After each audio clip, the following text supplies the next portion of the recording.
done. Get it right in the fields. Let it out. Let's get it. Olá, seja bem-vindo e seja bem-vinda ao CMO Summit, esse encontro com as maiores lideranças de marketing do Brasil. E agora a gente vai falar bastante sobre marketing e vendas, especialmente no contexto de empresas B2B. Então, se você trabalha num negócio B2B, acompanhe esse conteúdo. O meu convidado de agora é Paulo Kriser, CEO da Econodata. Paulo, seja bem-vindo ao palco do CMO Summit. Edu, muito obrigado pelo convite, é um prazer enorme estar participando desse evento incrível. Prazer é todo nosso. Ô Paulo, quando a gente fala de marketing e vendas, especialmente dentro de um contexto B2B, eu queria começar falando de um assunto que virou polêmica aí recentemente, né? Tem muita gente falando ou criticando o modelo outbound de vendas, por vários motivos e por vários problemas que a gente vê no mercado de prospecção hoje, né? A gente vê várias prospecções descontextualizadas, prospecções invasivas, e tem gente por aí já decretando o fim do outbound, que eu acho um exagero. Queria escutar um pouquinho da tua opinião, assim, qual que é o estado do outbound hoje no mercado brasileiro? Legal, Edu, obrigado pela pergunta, já chegou na polêmica. Já começa na pior. Na pior, e assim que é bom, e eu entendo perfeitamente essa pergunta. E a gente escuta muito isso hoje em dia, né, em relação à prospecção, dos canais de prospecção. Eu ouvi muito assim, lá no início, a cold call está morta, né, e morreu a cold call. E o pessoal continua ligando. Depois, o cold email está morto, agora é só social selling. Continua o cold email. Então, há muito essas tendências de tentar matar as coisas, né? E hoje a gente vê que não é bem assim. Eu acho que o outbound ele está mais vivo do que nunca. E eu vou explicar o porquê. Porque hoje a gente consegue fazer todo um processo de prospecção ativa não tão frio que nem no passado. No passado, você fazia uma cold call como um primeiro contato de prospecção, né, como uma primeira fala, um primeiro touch com o seu interlocutor. Hoje, você consegue, por meio de várias técnicas, aquecer antes o interlocutor e todo o seu lead, fazendo vários pontos de contato, para quando você for ligar, ele já está preparado para receber aquela ligação. Vou dar um exemplo. Você pode começar pelo mais simples, fazendo um touch e-mail, enviando um primeiro e-mail de prospecção, mostrando, né, a sua marca, mostrando o seu nome. Aí você faz um ponto de contato pelo LinkedIn, chamando a pessoa no LinkedIn, conectando. E aí você pode utilizar, e eu vou entrar aqui em técnicas já um pouco mais avançadas, mas que cabe puxar aqui, você pode utilizar, por exemplo, anúncios de mídia paga direcionada para aquela pessoa em específico, o que se chama de account-based marketing, né? Seria um dos canais do ABM, é utilizar a mídia paga como display do Google direcionada para aquela pessoa. Você consegue fazer isso. Então eu estou trazendo aqui, só para a gente começar a conversa, alguns dos pontos de aquecimento desse lead para daí você fazer um processo, por exemplo, de cold call. Então isso tudo permite que o outbound esteja mais ativo do que nunca. Ele está funcionando cada vez mais por causa de todas essas tecnologias e dados que estão disponíveis para a gente enriquecer a nossa base e preparar o lead antes do nosso time de outbound fazer o primeiro contato. Paulo, pelo que eu estou entendendo da tua fala aqui, então, a tua defesa do outbound e da cold call é que ela já não é mais tão cold assim, né? Já tem um contexto antes, já tem uma abordagem em múltiplos canais e ela já não é mais tão dura e tão fria como era no passado. Mas na prática, o que a gente vê no mercado é ainda boa parte das empresas fazendo de um jeito errado, né? Descontextualizado, com pouca informação, sem conhecer de fato a pessoa que está abordando do outro lado, né? Qual que está sendo o erro dessas empresas e o que elas poderiam fazer para tornar esse outbound mais performático e ser menos invasivo para o seu cliente, para quem ela está abordando? Perfeito. Aí a gente entra num outro ponto que é crucial para quem faz prospecção ativa, que é definir bem o seu perfil de cliente ideal. A gente tem que começar, que nem dizia o meu avô lá, pelo início do princípio do começo, né? Então, antes de eu sair disparando ligação e e-mail e social selling e um monte de coisas, eu tenho que primeiro entender quem é o meu cliente ideal, né? E a partir do perfil desse cliente ideal, eu replicar esse perfil em clientes ou potenciais clientes que eu ainda não atendo e começar a trabalhar com esses novos clientes que são muito parecidos com os meus melhores clientes. Uhum. Então, antes de fazer o outbound, eu tenho que fazer esse processo que chama de inteligência de mercado. né? Uma maneira simples de se começar isso, trazendo aqui para quem está nos assistindo uma forma mais prática, é fazer o que se chama de lookalike. O que é o lookalike? Eu pego na minha base de clientes, meus melhores clientes, aqueles que me dão mais retorno, os que me dão mais receita, mais lucratividade. Vejo os atributos que eles têm, as características, né? E pego esses clientes e subo numa base de dados, numa plataforma, enfim, de inteligência de mercado, fazendo esse cruzamento de informações, e essa plataforma vai devolver leads muito parecidos com esses meus melhores clientes, com os mesmos atributos, né, com as mesmas características. Isso permite que eu defina rapidamente um perfil de cliente ideal. E aí sim, eu vou prospectar esse tipo de cliente, porque daí eu não vou dar tiro para tudo que é lado.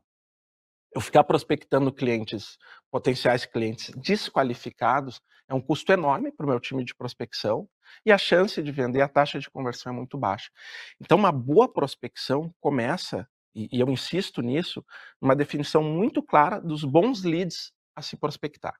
E aí hoje com dados, a gente consegue trazer isso de uma forma muito mais apurada, com o que se chama de segmentação profunda. O que é a segmentação profunda? É aquela que você vai, além dos pilares de região, porte e setor, que são básicos de segmentação, mais óbvios, né? os mais óbvios, e começa aí para campos de dados ou variáveis que antigamente eram mais difíceis de se conseguir e que hoje se tem, como, por exemplo, empresas que estão crescendo. O que isso me ajuda? Quem é que vai comprar o meu produto? Quem tem grana, quem tem budget. Vou lá no BUNT, né? Na metodologia de qualificação Business Authority Need and Time, no budget, a empresa precisa ter grana para comprar o meu produto. Quem normalmente tem grana? Quem está crescendo.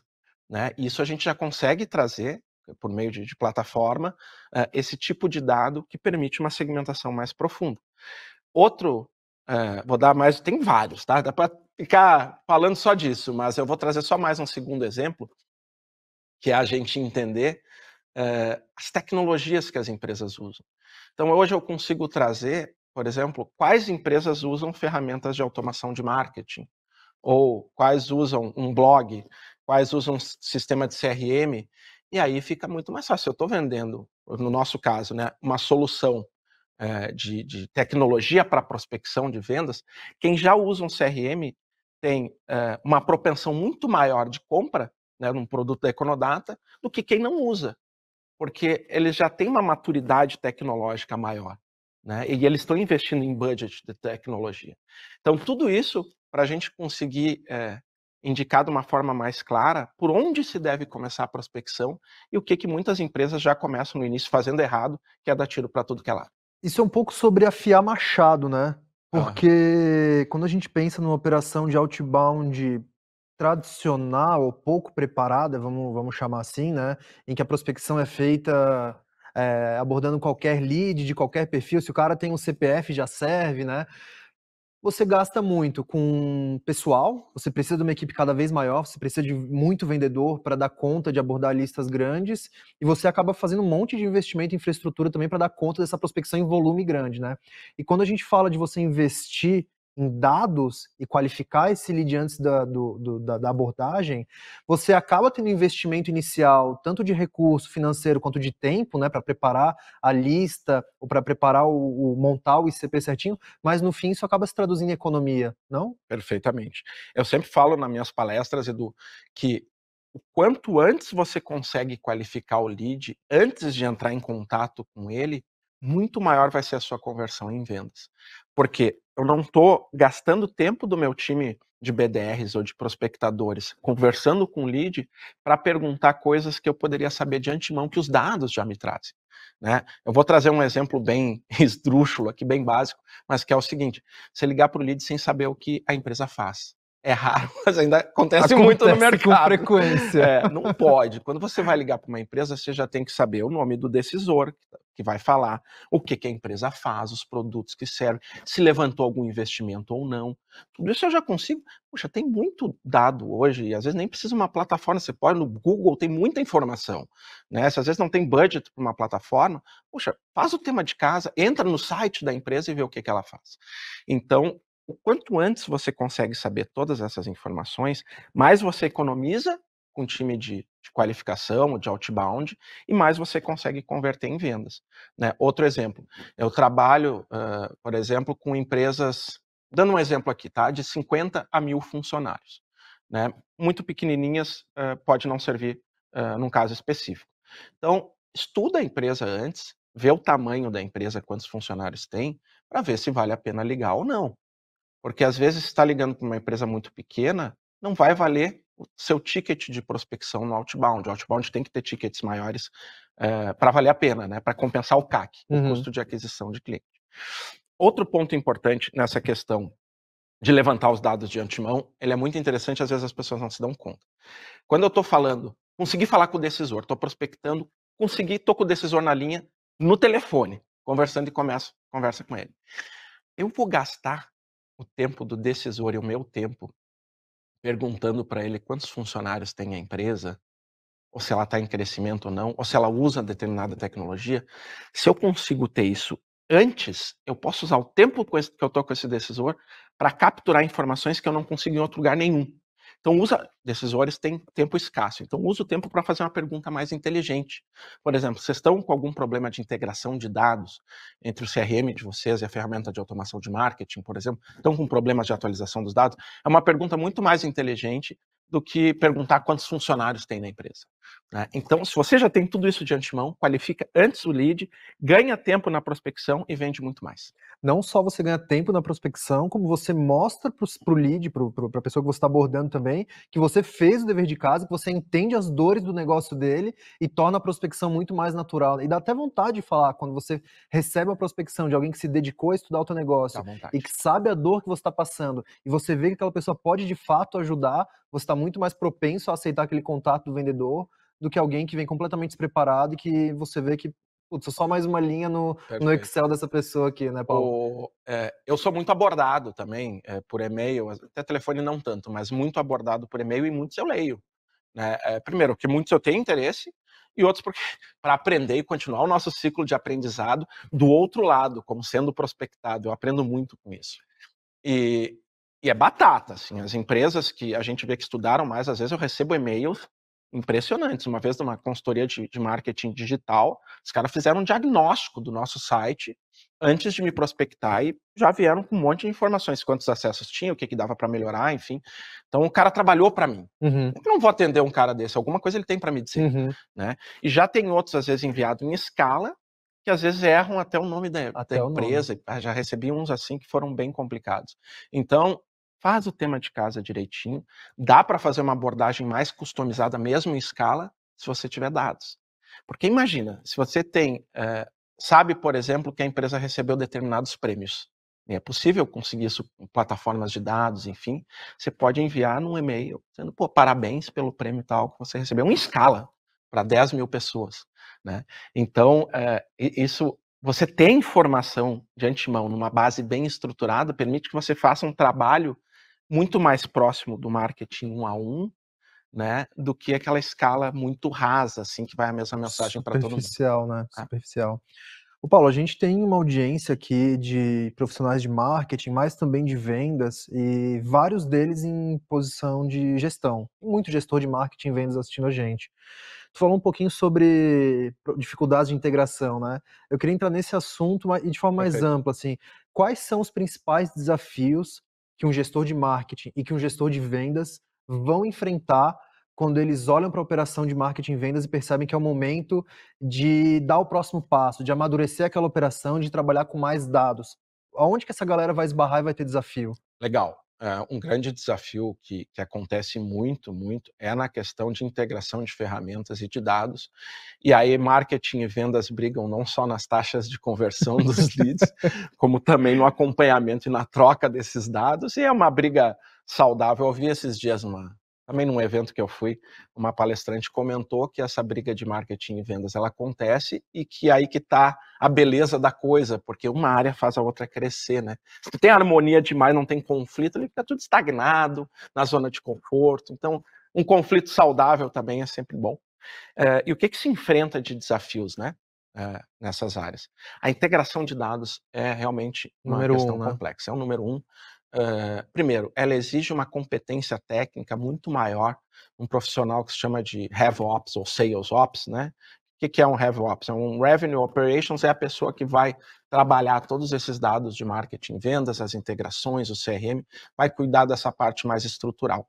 E isso exige uma competência mais técnica, até de raciocínio mais lógico, assim, às vezes próximo da programação. Você pega uma ferramenta dessas de integração, de hubs de integração, né, que existem no mercado, elas têm ali uma programação visual, mas existe uma lógica para você conseguir conectar as APIs dos sistemas, né, as interfaces de programação dos sistemas.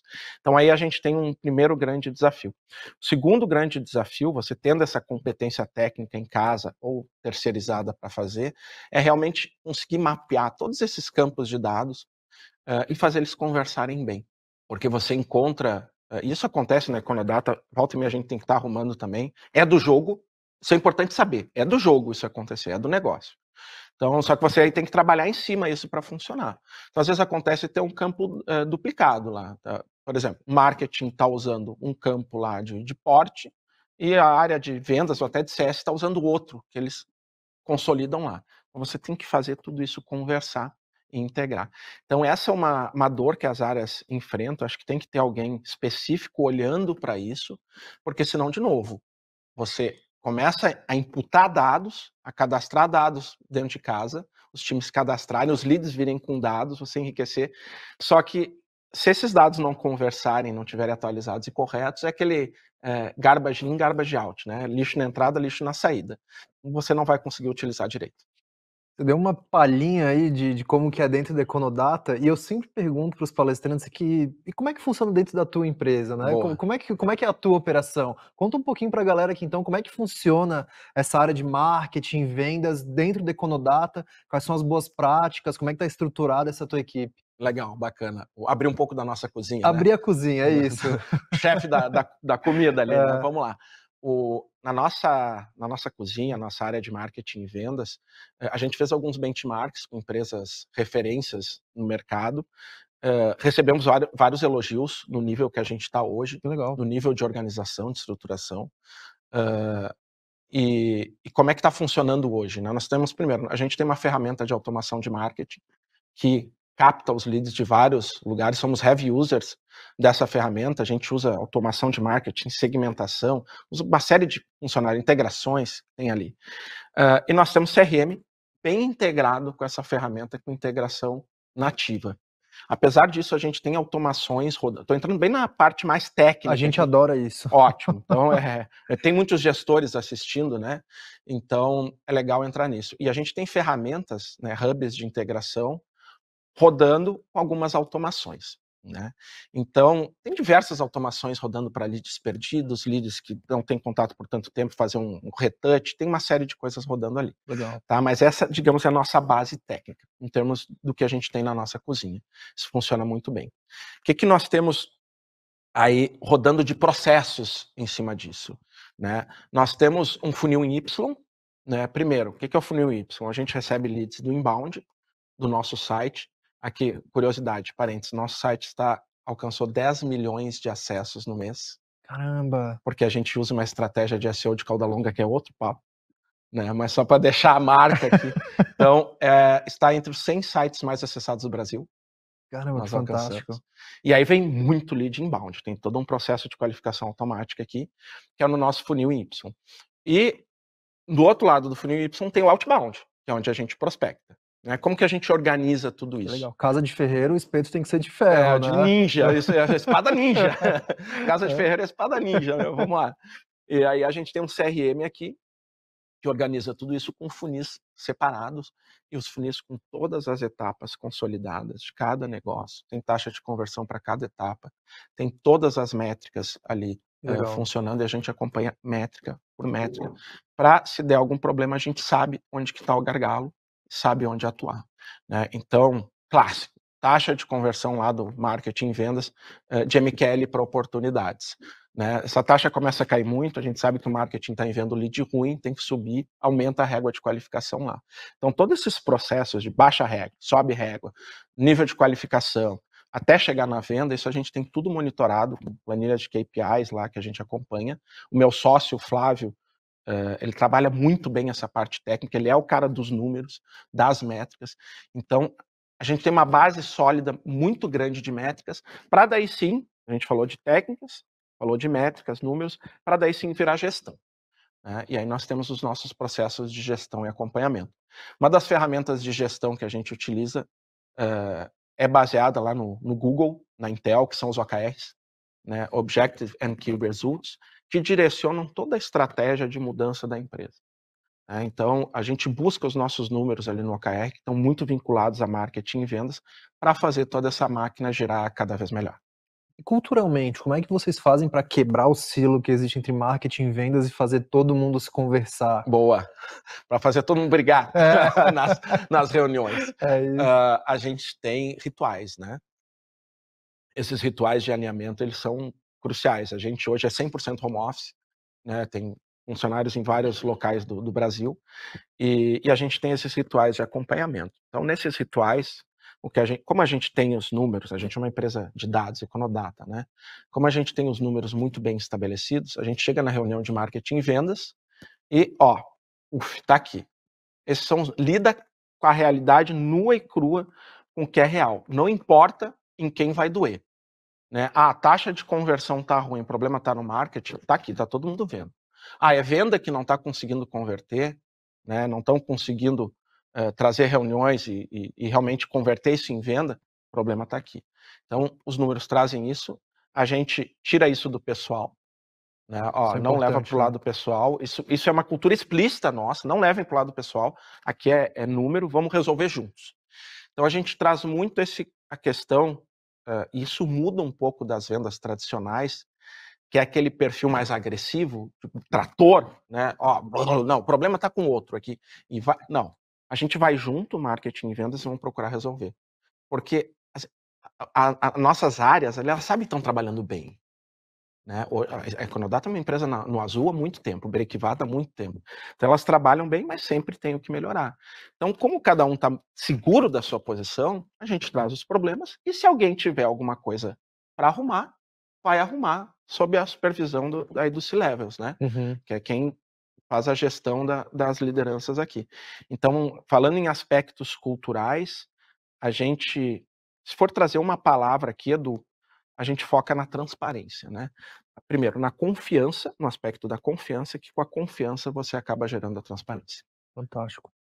Aproveitando que você falou um pouco do trabalho humano aqui dentro da Econodata, o tema da vez agora é inteligência artificial, né? E quando a gente fala isso dentro do contexto de outbound, então, aí a gente fala muito sobre automatizar a prospecção, sobre IA generativa fazendo copy de abordagem, agora já tem até IA com voz que faz a ligação, tem assim, a gente está viajando daqui a 50 anos, né? Eu queria que tu falasse um pouquinho sobre o que tu já está vendo acontecer de fato hoje com inteligência artificial, em se tratando de outbound, quais que são as tendências para os próximos anos? Tá, eu vou primeiro falar as tendências e o que todo mundo gosta de falar, que uau, dá para fazer isso, que aí fica que nem o sexo na adolescência, né? Todo mundo diz que faz, mas na verdade ninguém tá fazendo. Ninguém faz. Né?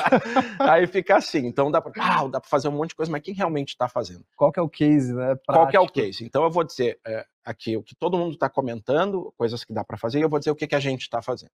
Né? Então, assim, é ilimitado, né? A gente vê já o pessoal falando de BDRs artificiais com voz, ligando, fazendo prospecção, enfim. Mas isso eu acho muito estado da arte ainda e não funciona em todos os casos. Tem que ser muito bem treinado, muito específico para aqueles casos. E a gente tem casos mais rotineiros, como copy, que nem você comentou, né? Envio de mensagens mais customizadas, geração de copy, enfim, e uma série de outros fatores. E a gente tem, e eu vou, então, puxando aqui já para o nosso lado, tá? Do que a gente faz. Vou dar um spoiler aqui, né, que a gente vai ter um lançamento de IA no RD Summit, que a Econodata vai fazer uma ferramenta fantástica, assim, quando eu já vi a primeira cara dela ali, fiquei maravilhado. Então, aí a gente já vai ter algo mais forte de IA, mas sem querer ainda né, quebrar a surpresa do RD Summit, o que a gente usa muito em casa como a gente tem muito dado, tem muita informação, é a gente trabalhar essas informações para a criação de modelos internos e facilitar o acesso às informações, né? Porque às vezes é tanta informação que a gente não se dá conta de uns insights que podem ser trazidos. Por exemplo, eu sou muito mão na massa, né? Então, ontem, é domingo, é dia de trabalho, né? Eu estava trabalhando, olhando alguns sites ali para o nosso time de outbound, dando uma olhada em qualificação, enfim, ver o que já dava para qualificar antes. E a gente percebe que tem informações ali que com o IA você consegue rapidamente buscar e dizer se é qualificado ou não, com base na estrutura do site. Então, assim, o céu é o limite, né? Dá para fazer muita coisa. A gente tem outro que a gente usa IA já há mais tempo, é um algoritmo mais específico de machine learning, que é para trazer a nossa informação de faturamento presumido que nós temos, né? As empresas, elas não revelam faturamento, a grande maioria, né? A não ser as SAs abertas. E todo mundo quer saber faturamento de empresa para segmentar. Então a gente tem um algoritmo lá de machine learning que pega uma série de dados que nós temos e estima o faturamento da melhor forma possível e é bom o suficiente. Então é um outro exemplo de IA que a gente usa também. Fantástico. Ô Paulo, para a gente fechar esse papo, eu queria que tu falasse um pouquinho sobre o que a Econodata faz. Conta pro pessoal qual a solução de vocês e quais dores que a Econodata resolve dentro das áreas de marketing e vendas. Legal, Edu, obrigado pela pergunta. Nós somos uma plataforma de prospecção B2B e a gente soluciona o problema dos dados que as pessoas precisam para prospectar. Então, a gente sabe que para prospectar precisa de muita informação, precisa de dados de contato, precisa de uma boa segmentação. Então, a gente traz uma plataforma que trabalha nas duas vertentes que eu trouxe aqui. Primeira, segmentação para ICP, para perfil de cliente ideal. A gente realmente trazer os melhores leads para se trabalhar. E na segunda ponta, trazer os dados de contato das empresas para quem já está com essas empresas, com esses leads para trabalhar, vai para cima dos dados de contato, liga, envia e-mail, faz social selling, faz tudo, para realmente com esse pacote completo, cercar o lead com todos os canais possíveis e conseguir prospectar de uma forma mais assertiva. Então, é isso que a gente faz. Nós hoje estamos chegando aos 1.000 clientes. Parabéns. A gente conquistou Ambev recentemente. Uma bela conquista. Tem Conta várias Unimeds. gigantesca. Gigantesca. Tem várias Unimeds na carteira também. Então, uma base de clientes incrível, né? Um longo tempo de empresa aí, crescendo bastante ano após ano, graças a esse trabalho de prospecção muito forte que a gente tem feito, de ajudar o mercado numa, se não a mais difícil de todas as tarefas da área de vendas, que é prospectar.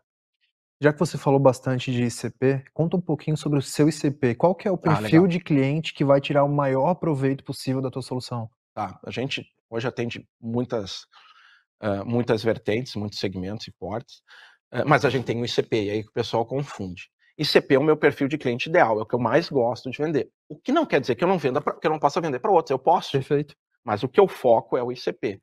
Estava fazendo bench com um CMO também de uma grande empresa, uma parceira nossa, um cliente nossa, e ele disse que a base dele hoje, ele vende para 30% da base de clientes hoje dele são do ICP, 70% não são. 70 não são. E é mais ou menos por aí, porque é o ideal. O perfil de cliente ideal é o perfeito, quase não existe. Ninguém vende só pro ideal, né? Ninguém vende só pro ideal. E os outros 70% estão muito parecidos, assim, né? Mas o ideal é aquele ali. Qual é o perfil de cliente ideal da Econodata? Nós estamos aí com clientes de 50 a 500 ou 1.000 funcionários, mais ou menos. Vendemos muito para empresas de tecnologia que têm maior maturidade tecnológica, inevitavelmente. A gente está vendendo muito para a indústria, tem muitas indústrias entrando nesse ciclo de transformação digital, e aí estão absorvendo esse tipo de ferramenta. E, em terceiro lugar, serviços gerais, assim, escritório de advocacia tem bastante, que fazem prospecção, tem contadores, tem também mercado financeiro, tem um pouco, então área de serviços em geral. Então, essas 3 frentes nessa ordem é o que a gente mais vende. E foi legal você ter citado esse ponto, porque a gente nota hoje, no mercado em geral no Brasil, que a gente estava conversando antes, né, tem um gap muito grande.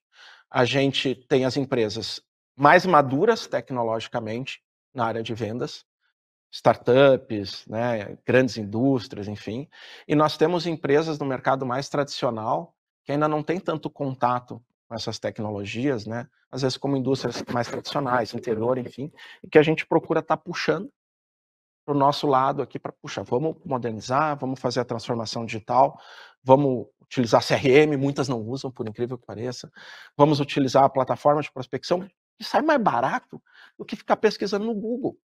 Né? Às vezes, tem gente que põe um estagiário lá, ficar pesquisando no Google, a plataforma é mais barato que o estagiário. Uhum. Pega o dado direto lá e vai ter muito mais informação, e vai ser menos suscetível a erros, né? Então, a gente está buscando trazer essa indústria mais tradicional, uma maturidade tecnológica, porque eles vão ver que tem muito a ganhar nesse processo. Bastante. Paulo, obrigado pela tua presença aqui no CMO Summit, foi um prazer te receber. Para quem quiser continuar essa conversa, só clicar aqui no botão do lado, seguir o Paulo no LinkedIn, ele prometeu que vai responder a mensagem de todo mundo, tá bom? Boa! Pessoal, não saiam daí que a programação do CMO Summit volta já já. Até mais. Até mais.